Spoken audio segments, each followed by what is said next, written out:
তেওঁলোকে খবৰ পাইছে খবৰ পাই পেলাই আমাৰ ল'ৰাটোক জনাইছে তেতিয়া সেই ল'ৰাটোৱে মানে আমালৈ ফোন কৰিছে যে কলনীত এনেকুৱা এটা হৈছে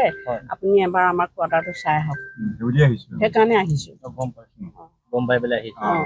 ল'ৰা ক'ত গৈছে গোৱাত আছে গোৱাত থকা অৱস্থাত ইয়াত চুৰ হৈছে আৰু গৈছে ফেমিলি কোনো নথকা সুযোগ লৈ আছো চিকিউৰিটিৰ ক্ষেত্ৰত কি ক'ব আমি একো ক'ব নালাগে না সেইটো মানে এইবোৰ নাজানো আৰু মানে কি হৈছিলে টাউনশ্বিপৰ ভিতৰত একো নাজানো মই আহিছোহে কৈছে বোলে এনেকুৱা এটা ইনচিডেণ্ট হৈছে ইনচিডেণ্ট মানে কেনেকুৱা মানে বোলে পথাৰ ভাঙিছে নেকি বোলে আমাৰ ঘৰটো ভাঙিছে খবৰ পাইছোঁ বুলি হেৰি কৰক মোক পঠিয়ালে দাদি যাওকচোন চাই আপোনাৰ কোন আছে মোৰ কোনো নাই ইয়াত মোৰ ল'ৰাটো থাকে ল'ৰা বাসগৃহতে চুৰ হৈছে নেকি